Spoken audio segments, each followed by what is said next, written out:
And that's why you have to have firewalls to guard you against lust, idolatry, fornication, tempting Christ, and murmuring. Isn't it interesting that he would put murmuring there, the same category with idolatry?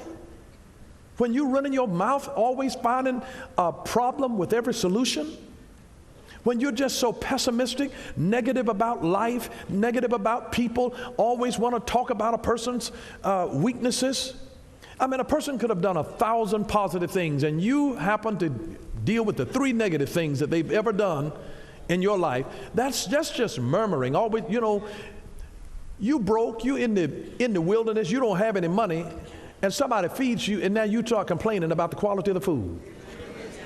And you didn't have anything to eat on your own. You could have been starving. I mean, when you are starving, and if somebody burns a toast and invites you to breakfast, I don't know about you, but I know how to deal with burnt toast. I burned the last 2 pieces, and I'm like, I wanted my sandwich. I took a knife. It's amazing when you don't have but a little how creative you can become. But I refuse to stand there and murmur and gripe and complain and bellyache. I'm like, Lord, I'm going to make the best of this situation. If I've got to go, I'm going to enjoy the journey. I'm not going to let this ruin my day. So God can bless people who are not murmurers. I'm just telling you, murmuring, griping, complaining people always have something to complain about. Always. Touch your neighbor. Say, I know that person. I know them. There are some people that regardless as to what goes on, it could be a wonderful movie, a wonderful book, and they will find the one thing. They act as though it's a spiritual gift.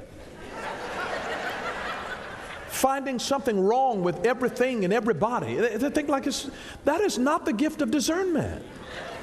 It is not. That's a delusion. And they think that they're operating. No, it's murmuring. Where they start murmuring and complaining.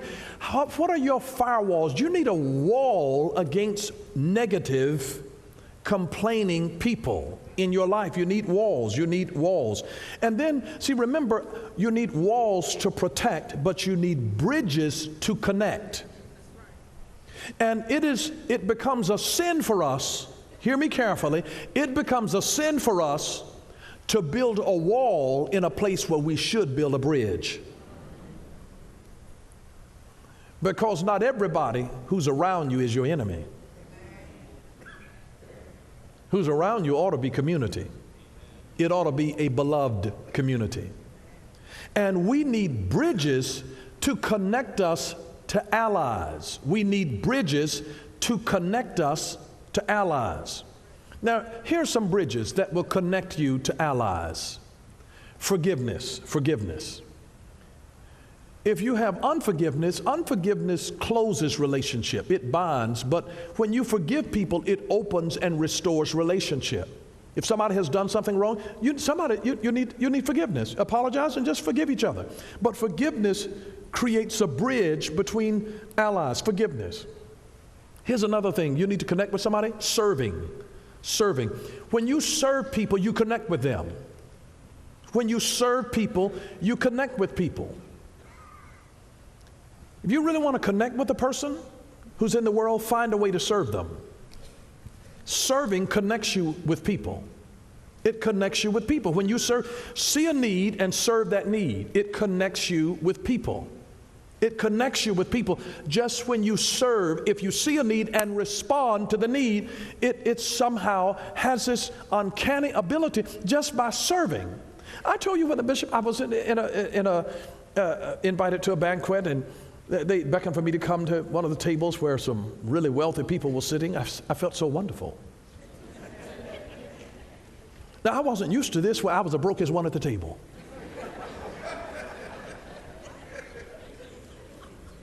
And so 2 billionaires are here. I mean, I'm like, okay.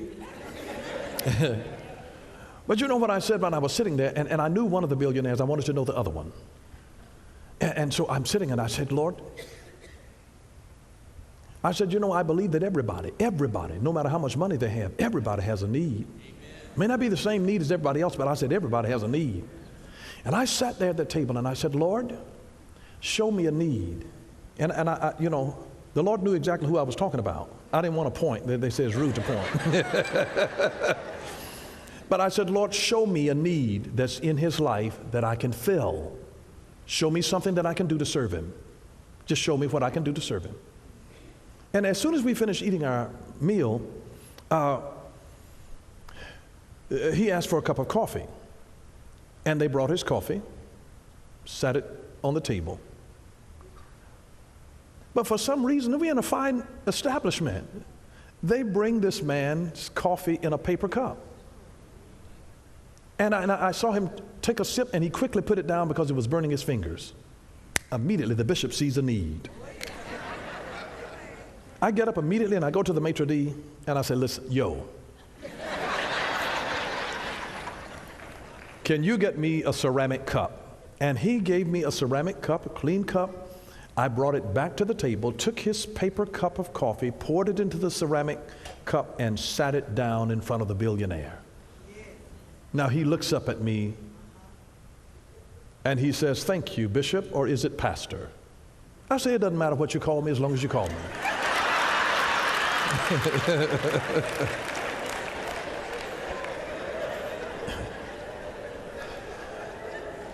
And it was interesting.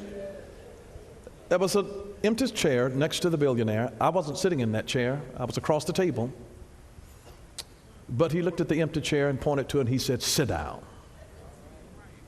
For the next 30 minutes, this man downloaded to me some of the greatest wisdom that I have ever received in my life. And I got all of that wisdom for the sake of serving a cup of coffee. Just serving created a bridge.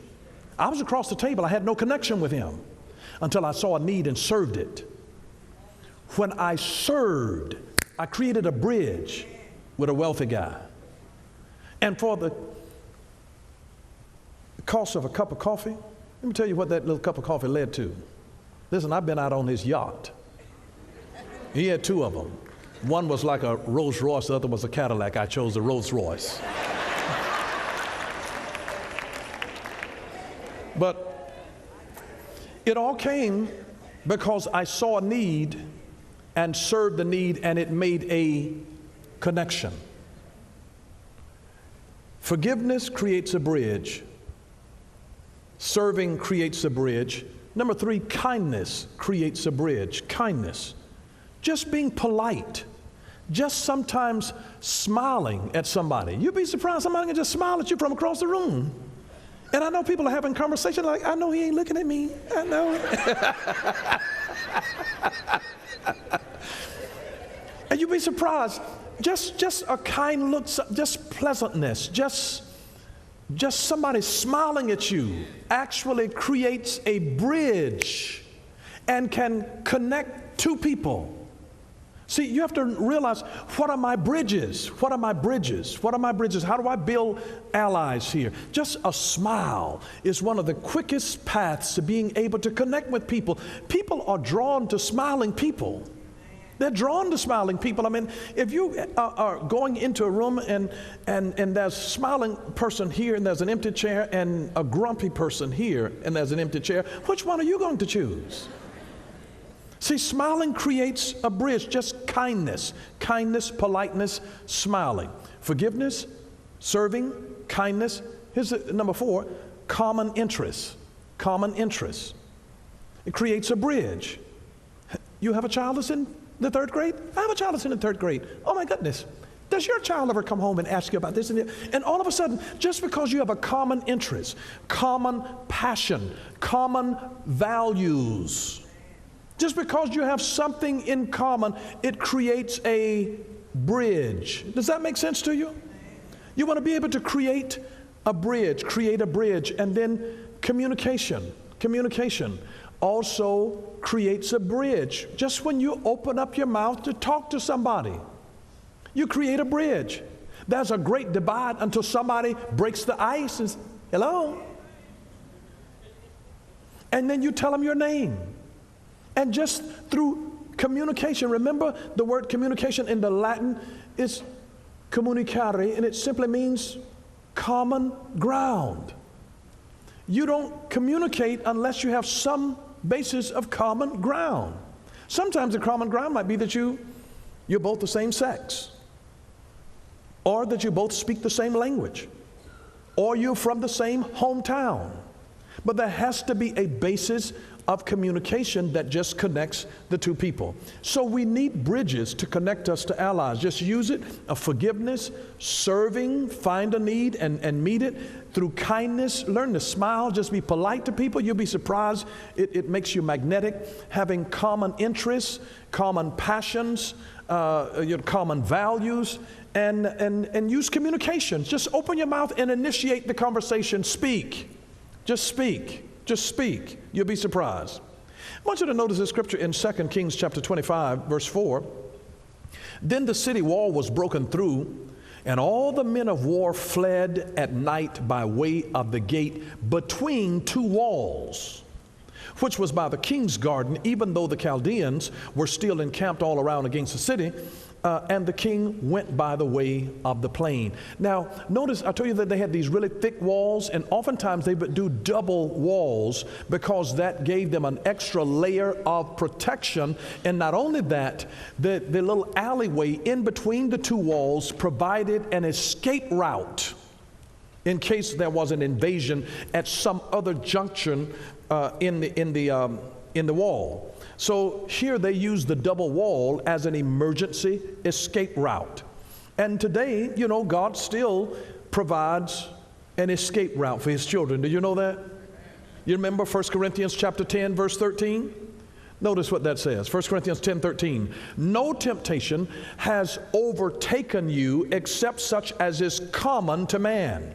But God is faithful, who will not allow you to be tempted above what you're able, but with the temptation will also make a way of escape that you may be able to bear it. God will always have an escape door. God will show you a way. I'm just telling you, you don't have to go out and fornicate. You may not take this escape route, but it's there. God will always show you the door. He'll show you if somebody be trying to entice you into some type of shady financial deal. He said, no, here's the door. Here's the door. You can get out of this. You don't have to go. God will always show you that escape route. Sometimes the escape route is just when you get this intuition of the Holy Spirit said, don't do that. Don't go with them. That becomes he's trying to say, listen, here's the escape stairway right here. You exit stage right. And he's trying to say, I'm trying to provide a way for you to get out of this right now. Get out of this. Get out of this thing right now. God provides escape routes for his people. You just remember that. Meditate on that. 1 Corinthians chapter 10, verse 13. And I'm telling you, the escape route is there. Look for it. Look for it. Look for it. Whenever there's trouble, God gives you a way out. You don't have to do it. You have a choice. There's always a way. There's always a way. You can stay or you can take the way, which is the escape route. Take the escape route. And it's interesting. I want you to notice that in the case of war, the enemy besieged a city and made efforts to try to breach through the walls, sometimes with a battering ram. And the goal was to force a breach so that they could then, that was big enough for them to enter the city. But that's territory that God has designed for you. You know, there are some things that God has left undiscovered and untapped in this world just for you. It's got your name on it. You were born for such a time as this. You were born. They're waiting on Esther. They're waiting on you. They're waiting on something, a gift that is locked up in your bosom. They're waiting for creativity that comes out of your mind. They're waiting for the equity that God has locked in you. It's in you, and that becomes your promised land. That becomes your promised land. See, there's a territory that's waiting for you. Listen, I want you to understand that God's got a place prepared for you. He said, I know the plans that I have for you. I know the plans. And God says, I'm trying to get you to that place called there. He takes you the scenic route. The scenic route. And you run into some things that are like dead ends, and you'll come to some areas that lead you around in circles, and you feel like you're not getting anywhere, and you become discouraged. But he's developing something in us that whole while But what are you waiting on to take possession of what God has already given to you?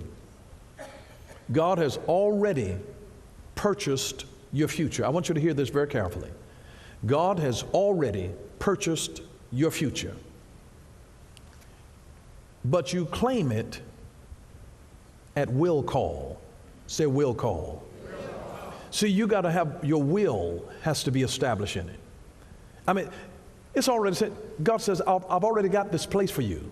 I've got a seat, but I'm leaving your ticket at will call. You got to exercise your will. Call your will into it.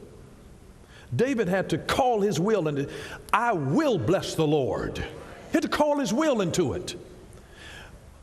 The access to get into the place where God has prepared for you is available at will call. Will call. You got to set your will and call it, because the seat has already been paid for. You just got to pick up the ticket at will call.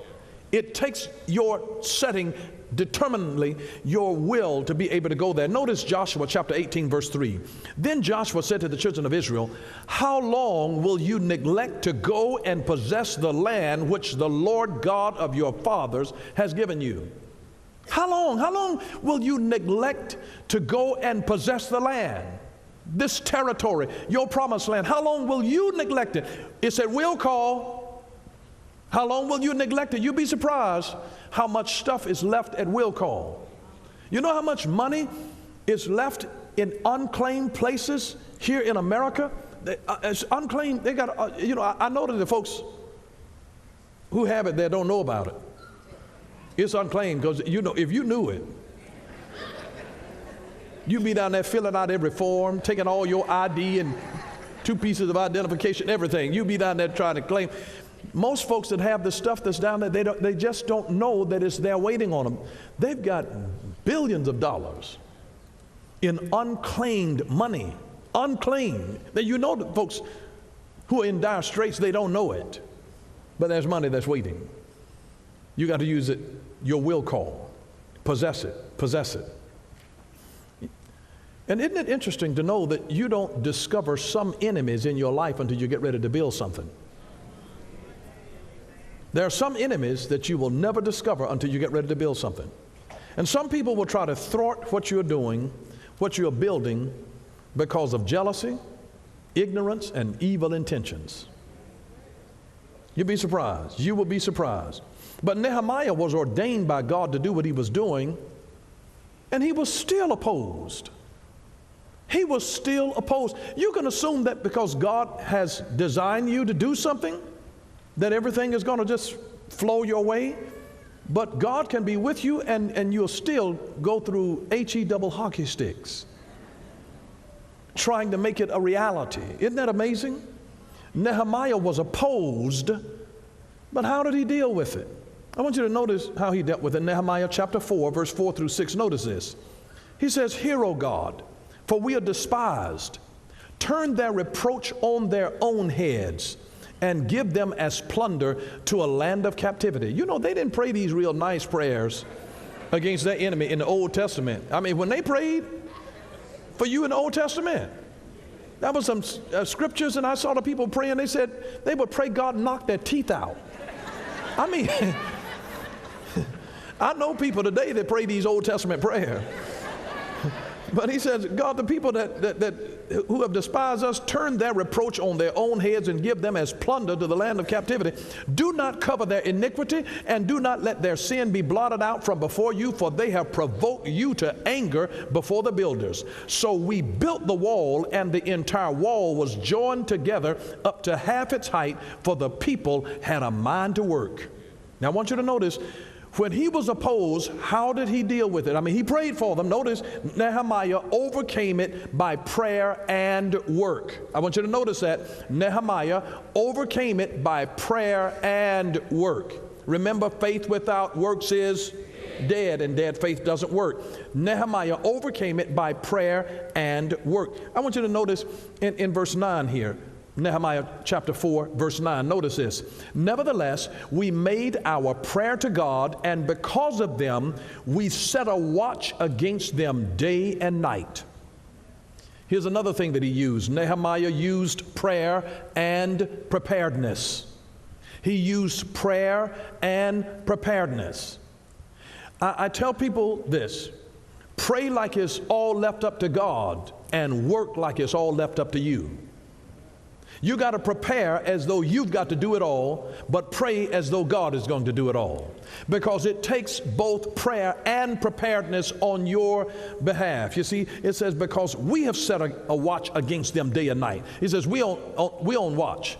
I mean, they didn't just pray, they worked with a tool in one hand and a weapon in the other. They're like, you know what, I'm building here, but you come up here, I got something for that. They use both prayer and preparedness. Prayer and preparedness. Notice Nehemiah chapter 4, verse 13 and 14. He says, therefore, I positioned men behind the lower parts of the wall at the openings, and I set the people according to their families with their swords, their spears, and their bows. And I looked and arose and said to the nobles, to the leaders, to the rest of the people, do not be afraid of them. Remember the Lord great and awesome, and fight for your brethren, your sons, your daughters, your wives, and your houses. My God, you got to fight for something. Listen, when Nehemiah was opposed by constant threatening, he overcame it by constant preparedness. Constant preparedness. He was prepared to fight for his families. They were equipped with swords and spears and bows, and they fought. They were prepared. When Nehemiah was opposed, through accusation, he overcame by prayer and self-control. Prayer and self-control. He had to control himself. You lose. If you lose control, you lose. If you lose control, you lose. I want you to notice Nehemiah chapter 6, verse 8 and 9. Then I sent to him, saying, no such things as you say are being done, but you invent them in your own heart. For they were all trying to make us afraid, saying, their hand will be weakened in the work, and it will not be done. Now therefore, O God, strengthen my hand. You see, when Nehemiah was opposed by craftiness through being distracted, he overcame by wisdom and work. Wisdom and work. Wisdom and work. He had to realize what was happening, and wisdom helped him to see through that. Notice it in Nehemiah 6 and verse 3. So I sent messengers to them saying, I'm doing a great work so that I cannot come down. Why should the work cease when I leave it and go down to you? See, Nehemiah kept his mind on what God called him to do, and he wouldn't let anybody distract him. See, you can get what you want by, I should say it this way, you can't get what you want by focusing on what you don't want. You can't get what you want by focusing on what you don't want. Here's the deal, and this is the progression. Distraction leads to dislocation, leads to deception. Deception leads to dislocation, and dislocation leads to destruction. In that order. Distraction. Remember what happened with Adam and Eve? The first thing that happened, Eve got distracted. Psst. Let me holler at you. Distraction leads to deception. She got deceived. See, the moment that she got distracted, it called her out of her place. She got dislocated. Dislocated. Deception leads to dislocation. Somebody is talking to your child over the internet, getting them deceived, making them think that they have a love relationship. And then they say, why don't you meet me after your school? What school do you go to? I will meet you there at 3:30 tomorrow. Because now he's distracted her and deceived her. Now he's trying to get her dislocated. And as long as you stay in your place, even that deception won't work. He has to get you dislocated. He's got to get you pulled away from your family. He's got to get you out of your place of prayer, out of your spiritual connection to the church. He's trying to get you dislocated, because if he can get you dislocated, he can get you destroyed. When you get out of the place of safety, dislocated from those that are called to be community for you, if he can get you out of your small group, out of your discipleship group, out of that safe place, you see, The place where you can share your heart, where you can create covenant and create community. If he can get you out of that, if he can get you dislocated, he can get you destroyed. See, remember, distraction leads to deception. Deception leads to dislocation. Dislocation leads to destruction.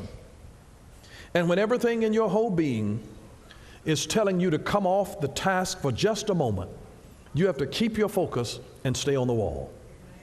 I love something that Bruce Barton said. He said, nothing splendid has ever been achieved except by those who dared believe that something inside them was superior to circumstances.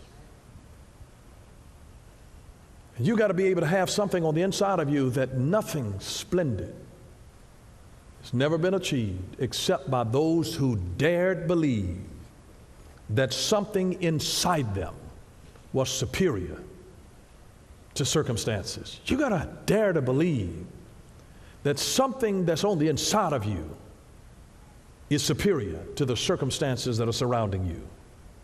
And it was good that Nehemiah had a mind to complete this work, because you know, without modern industrialization and tractors and all of that, they had to build a wall and repair a breach. You know how long they did it? 52 days. The whole wall was built in 52 days. And here's the deal, that the achievement of one goal should be the starting place of another.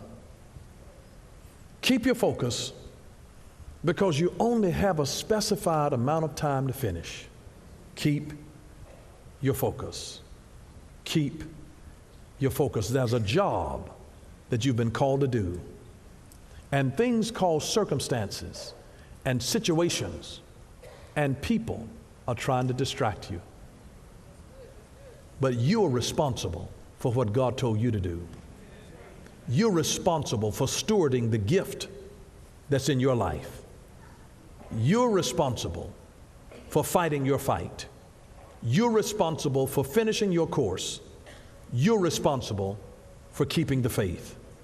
That's your job. You've got to do it and make it happen. I hope you got something out of the word of the Lord. Thank you for watching Power for Living with Bishop Dale C. Bronner. Join us again next time for Power for Living, where revelation is power. Power for living.